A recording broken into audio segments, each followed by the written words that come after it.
अगर मैं आपसे पूछूं कि ही के साथ कौन सी वर्ब आएगी तो आप कह सकते हैं इज, वॉज, डज या हैज।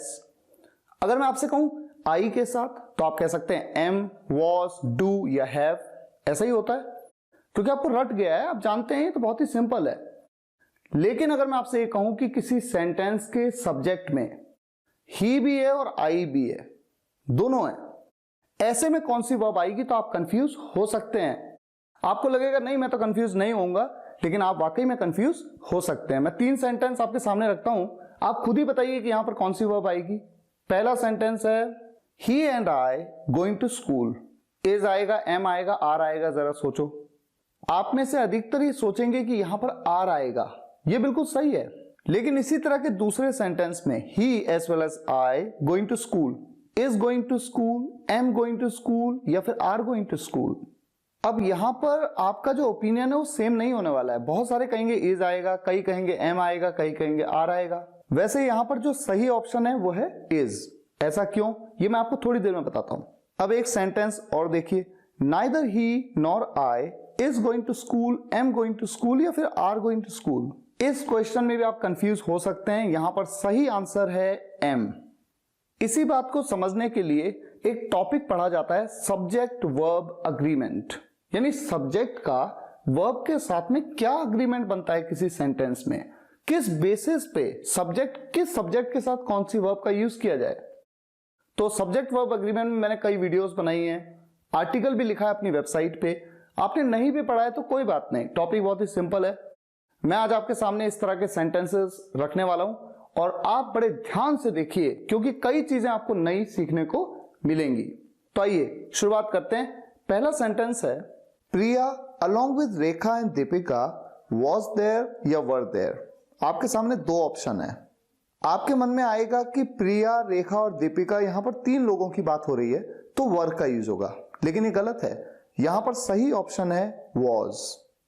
हमेशा ध्यान रखें, अगर सेंटेंस में अलोंग विद आ जाए, उसके बाद कितने भी लोगों की बात हो या कैसा भी सब्जेक्ट हो, इससे कोई फर्क नहीं पड़ता है। हमेशा अलोंग विद से पहले जो सब्जेक्ट है उसके अकॉर्डिंग ही वर्ब का यूज होता है। यहां पर प्रिया, प्रिया के अकॉर्डिंग वॉज का यूज होगा। हां, अगर ये सेंटेंस ऐसा हो जाए Priya and Seema along with Rekha and Deepika was there या वर देयर, ऐसे में अलोंग विद से पहले जो सब्जेक्ट है वो क्या है, प्रिया एंड सीमा। अब चूंकि ये एक से ज्यादा है, ये एक प्लूरल सब्जेक्ट है, ऐसे में आप वर का यूज करेंगे। इसी तरह का एक और सेंटेंस रखता हूं, Anjum along with her brother is attending the meeting today या are attending the meeting today. यहां पर आप आसानी से बता सकते हैं कि अलोंग विद से पहले आ रहा है अंजुम, और अंजुम के हिसाब से आपको इज का यूज करना पड़ेगा। अच्छा, जैसे अलोंग विद का यूज करते हैं ना, उसी तरह से एक सेंटेंस हो सकता है N engineer together with few electricians was on duty या वर ऑन ड्यूटी। यहां पर टुगेदर विद का यूज है, तो टुगेदर विद के साथ में भी वही कॉन्सेप्ट यूज होता है जो अलोंग विद के साथ होता है, कि टुगेदर विद के बाद कैसा भी सब्जेक्ट हो, भले आपको दिख रहा है इलेक्ट्रिशियंस, आपको लग रहा है प्लूरल सब्जेक्ट है, 3rd पर्सन प्लूरल, लेकिन टुगेदर विद से पहले क्या यूज हो रहा है, एन इंजीनियर।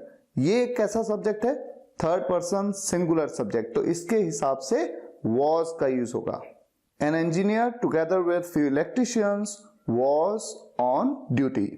अब इसी तरह से एक सेंटेंस और लेते हैं, Ravi not Aman and Rakesh go to school या गोज टू स्कूल। इस सेंटेंस में हम ये कहना चाहते हैं कि रवि स्कूल जाता है, अमन और राकेश नहीं।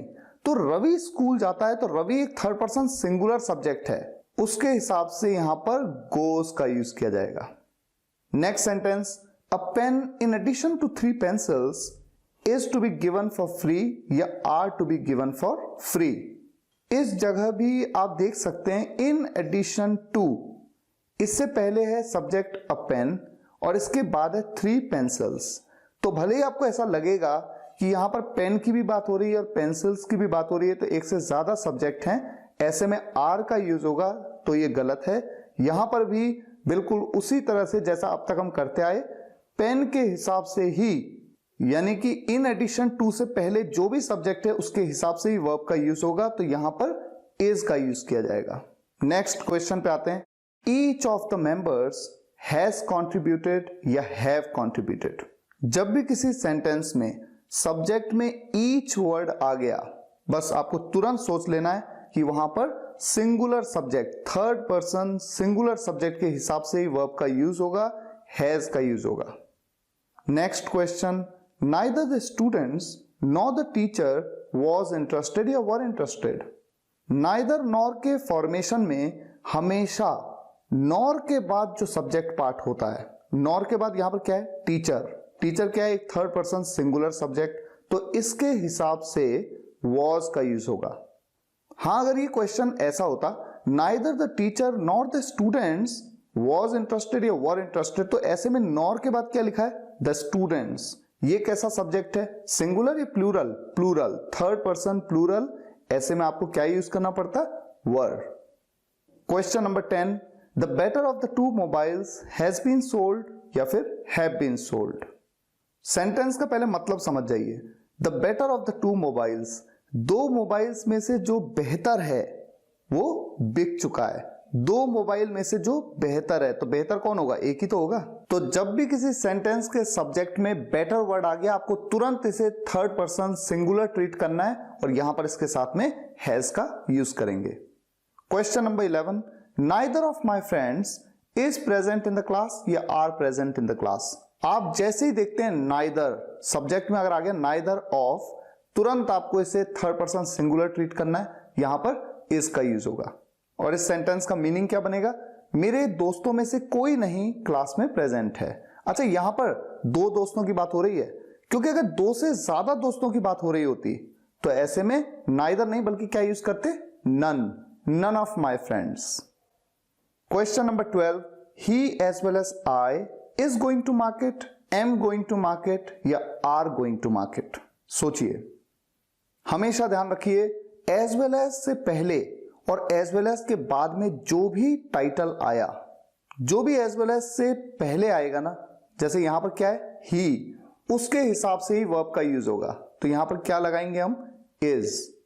हां, अगर यहां पर क्वेश्चन होता I as well as he, मैं साथ ही साथ वो, is going to market, am going to market या आर गोइंग टू मार्केट, तो यहां पर एज वेल एज से पहले क्या है, आई के हिसाब से वर्ब लगती, आई के साथ क्या लगती, एम। आ जाइए नेक्स्ट क्वेश्चन पे, I with he is coming, am coming या आर कमिंग।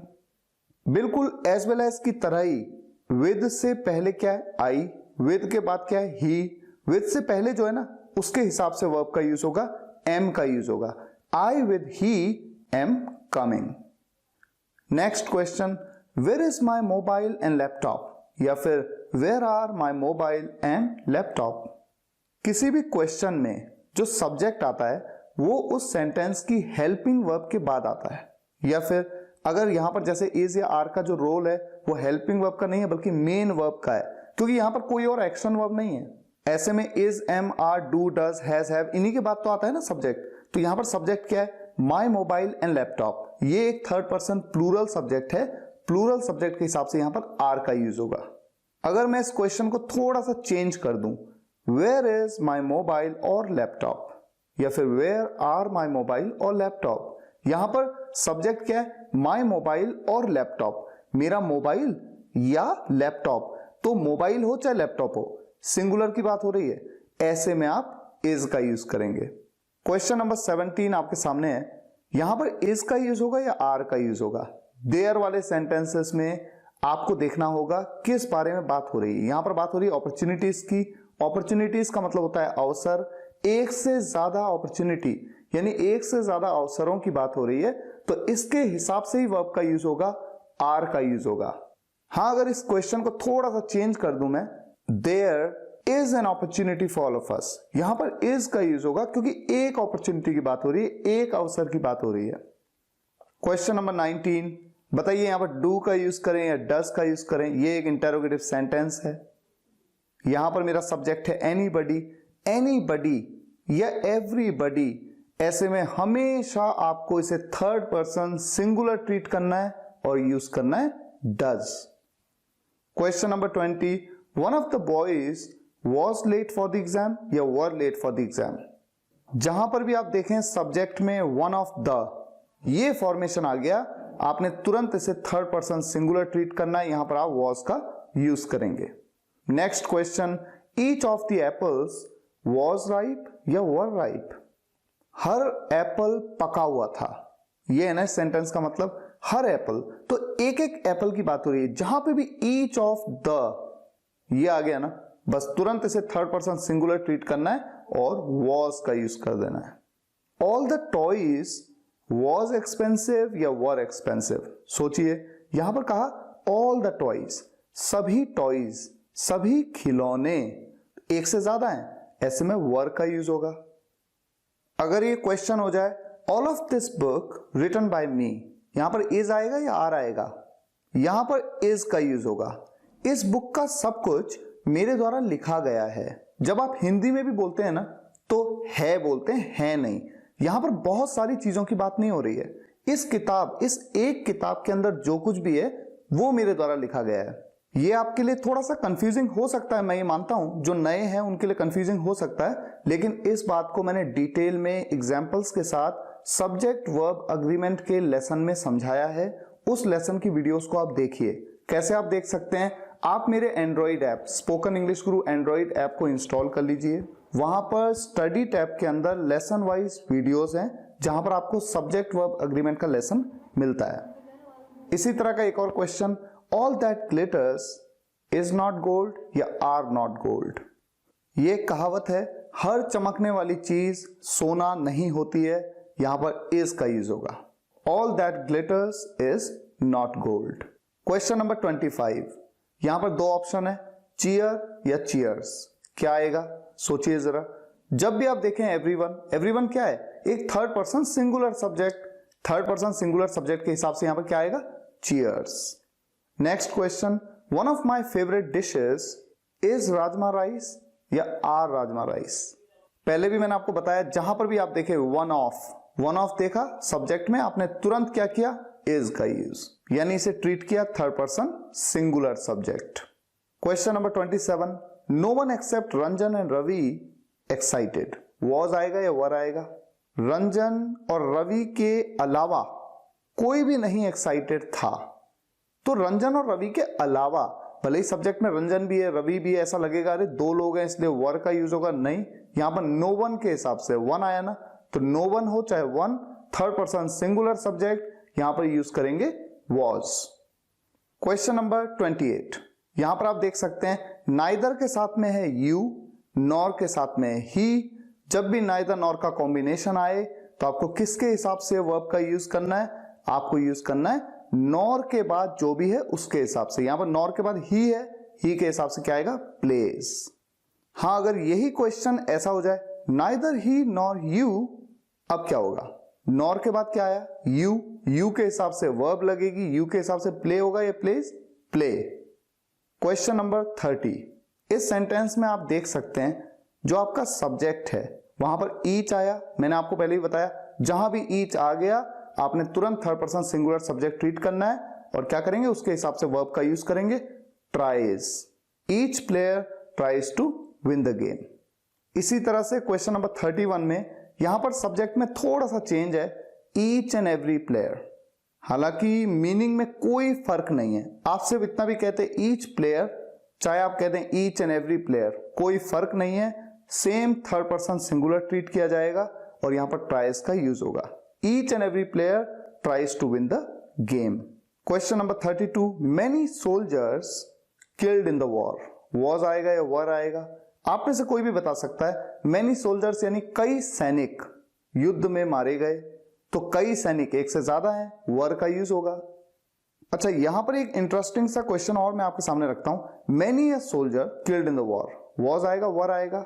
अब यहां पर थोड़ा सा इसे थोड़ा सा अटपटा सा लगता है, मैनी वर्ड का यूज हो रहा है और फिर अ भी यूज हो रहा है, मैनी अ सोल्जर।